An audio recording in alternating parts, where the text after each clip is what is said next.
Hello everyone.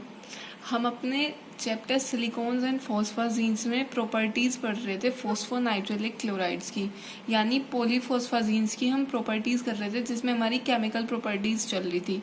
उसमें से कुछ हमने कर ली थी, बाकी की अपनी प्रॉपर्टीज़ हम आज की वीडियो में कंटिन्यू करेंगे।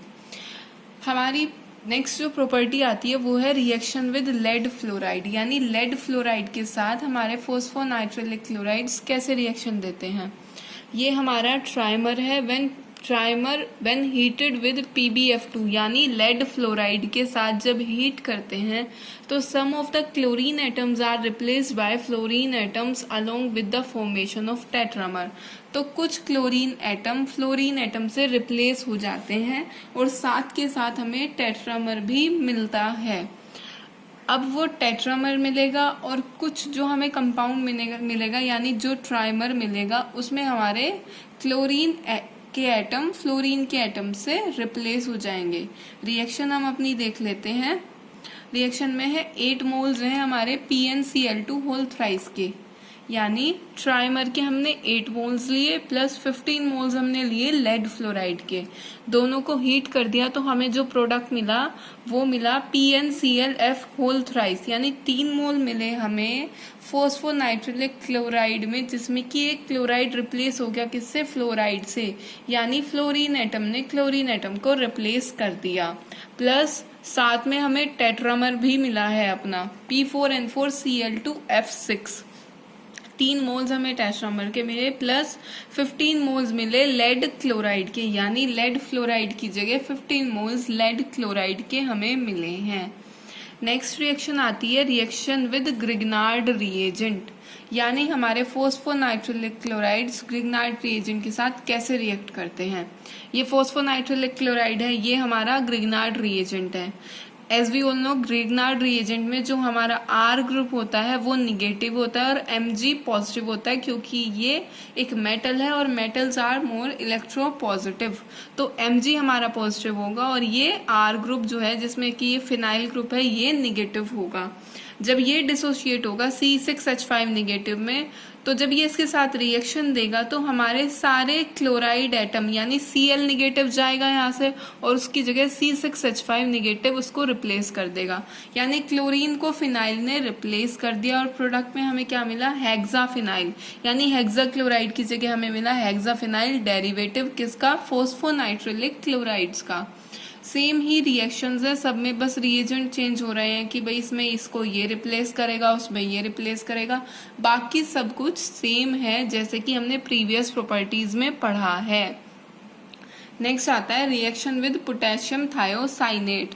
पोटेशियम थायोसाइनेट के साथ ये कैसे रिएक्शन देता है।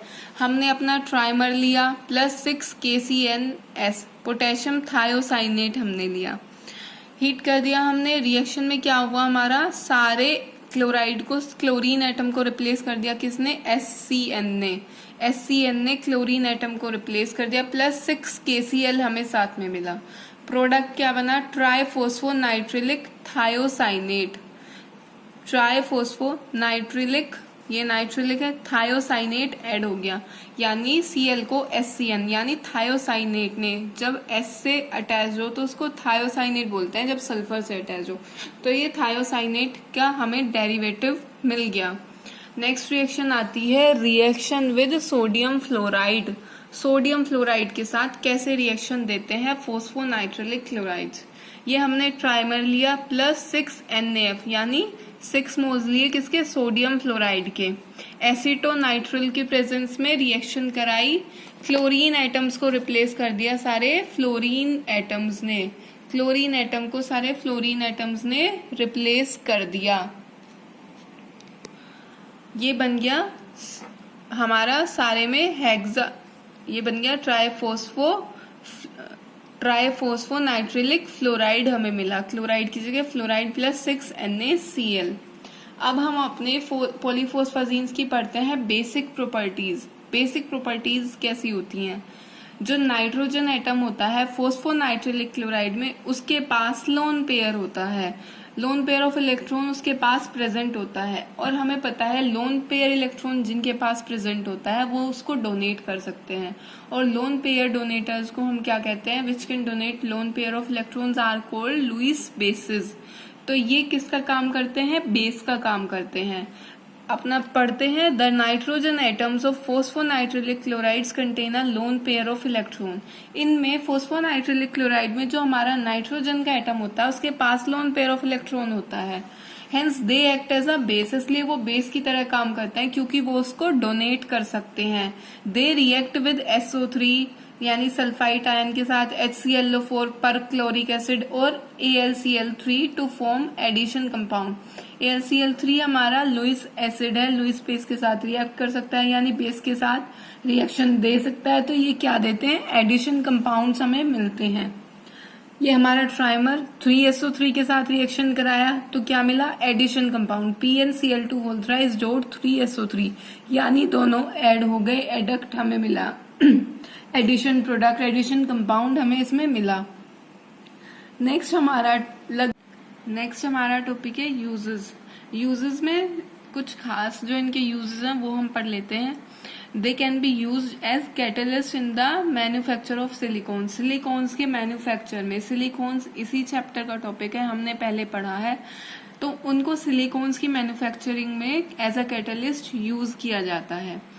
सेकेंड इनका है in flame proofing fabrics, oil additives etcetera, यानी फायर प्रूफ फैब्रिक्स बनाने में भी किसको यूज किया जाता है, पॉलीफॉस्फोनाइट्रिलिक क्लोराइड्स को, और ऑयल एडिटिव्स बनाने में भी इनका यूज होता है।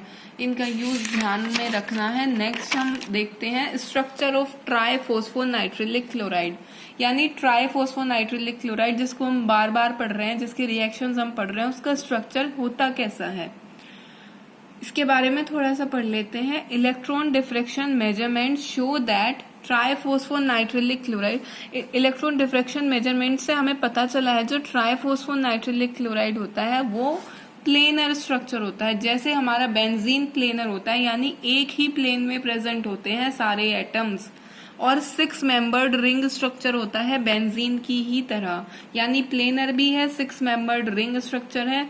The ring contains phosphorus and nitrogen atoms in alternate position having equal bond distance of 1.60 angstrom, यानी रिंग में ऑल्टरनेट फैशन में, यानी एक बार नाइट्रोजन एक बार फोस्फोरस फिर नाइट्रोजन फिर फोस्फोरस, तो रिंग में ऑल्टरनेट फैशन में नाइट्रोजन और फोस्फोरस प्रेजेंट होते हैं, जिनकी की बॉन्ड लेंथ, सारे जितने भी नाइट्रोजन और फोस्फोरस बॉन्ड है सबकी बॉन्ड लेंथ इक्वल होती है, और कितनी होती है, 1.60 एंगस्ट्रॉम बॉन्ड लेंथ होती है। It has a resonance structure similar to benzene and possesses an aromatic character. जैसे बेंजीन में रेजोनेंस शो किया जाता है, दर्शाया जाता है कि डबल बॉन्ड सिंगल में कन्वर्ट हो जाता है, सिंगल डबल में, यानी वो परमानेंट डीलोकलाइजेशन होती रहती है पाई बॉन्ड्स की, पाई इलेक्ट्रॉन की, तो डबल सिंगल बॉन्ड लेंथ जो होती है वो दोनों के बीच की होती है, हमारी बॉन्ड लेंथ डबल और सिंगल के।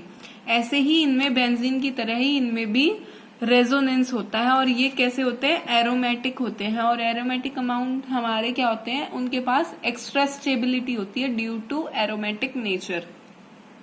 ये हम देख लेते हैं अपना, ये हमारा स्ट्रक्चर है, इसमें डबल बॉन्ड यहाँ है, यहाँ सिंगल डबल ऑल्टरनेट मैनर में ही क्या है हमारा, कॉन्जुगेट फैशन में डबल बॉन्ड है, ऑल्टरनेट मैनर में प्रेजेंट है हमारा फॉस्फोरस नाइट्रोजन, और हर फॉस्फोरस से 2-2 क्लोरीन एटम हमारे ऐड हुए हैं, उसकी वैलेंसी कंप्लीट हो रखी है। अब हम आगे देखते हैं इसका रेजोनेटिंग स्ट्रक्चर देखते हैं दूसरा, उसमें डबल बॉन्ड यहाँ आ गया, यहाँ आ गया, यहाँ आ गया, यानी डीलोकलाइजेशन में है ये पाई बॉन्ड्स, जैसे बेंजीन में होता है। प्लेनर स्ट्रक्चर है, ये सारे एटम्स एक ही प्लेन में, सपोज करो ये हमारा एक प्लेन है, इसी प्लेन में सारे एटम्स प्रेजेंट हैं, तो प्लेनर स्ट्रक्चर होता है। कुछ इसकी देख लेते हैं, एंगल्स कितने होते हैं, इस फॉस्फोरस और इन दोनों क्लोरीन के बीच का एंगल कितना होता है, 100 डिग्री। ये बॉन्ड लेंथ, फॉस्फोरस और क्लोरीन के बीच की बॉन्ड लेंथ होती है 2.04 एंगस्ट्रॉम।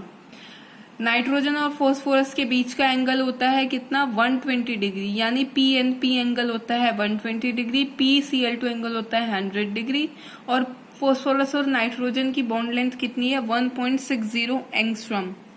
थोड़ा सा और इसके बारे में हम पढ़ लेते हैं। The nitrogen atoms in the ring are sp2 hybridise. जैसे बेंजीन में sp2 हाइब्रिडाइज होता है, इनमें भी sp2 हाइब्रिडाइज होता है। Whereas phosphorus atoms are sp3। Phosphorus atom हमारा sp3 है और नाइट्रोजन कैसे है, sp2 हाइब्रिडाइज हमारे हैं। The bond length and bond angles are shown in figure. Figure में हमने बॉन्ड लेंथ और बॉन्ड एंगल शो कर दिए हैं। This structure is supported by Raman and infrared spectra. Raman and infrared spectra ने भी इस स्ट्रक्चर को सपोर्ट किया है, यानी जब इस कंपाउंड को देखा गया रमन स्पेक्ट्रोस्कोपी और इंफ्रारेड स्पेक्ट्रोस्कोपी, तो हमें यही स्ट्रक्चर और यही बॉन्ड लेंथ और बॉन्ड एंगल्स मिले। ट्राइफॉस्फोर नाइट्रिलिक chloride involves P pi D पाई। इनमें P pi D pi bonding होती है और बेंजीन में कौन सी होती है, P pi bonding unlike benzene which involves P pi bonding. यानी हमारे जो फोस्फो नाइट्रिलिक क्लोराइड्स हैं उनमें P pi D pi bonding present होती है और बेंजीन में पी पाई बॉन्डिंग प्रेजेंट होती है। The extent of pi bonding is quite appreciable as the P N bond distance in triphosphonitrilic chloride is shorter than normal P N single bond distance. यानी काफी अच्छी P pi D pi bonding इनमें होती है, क्योंकि इनकी जो normal bond length, suppose करो हमारे फोस्फोरस नाइट्रोजन की जो नॉर्मल बॉन्ड लेंथ होती है सिंगल बॉन्ड की, वो 1.78 होती है और उससे हमारी काफी कम जो देखी है 1.60 एंगस्ट्रॉम के करीब जो हमें एक्सपेरिमेंटली बॉन्ड लेंथ मिलती है नाइट्रोजन और फोस्फोरस की फोस्फोनाइट्रिलिक क्लोराइड में, वो 1.60 होती है। तो इससे पता चलता है कि इनकी जो P pi D pi bonding है वो काफी अच्छी है, जिसकी वजह से बॉन्ड लेंथ शॉर्ट हुई है और वो कितनी है 1.60 एंगस्ट्रॉम। और होनी कितनी चाहिए, मतलब नॉर्मली होती कितनी है सिंगल बॉन्ड की, 1.78 एंगस्ट्रॉम।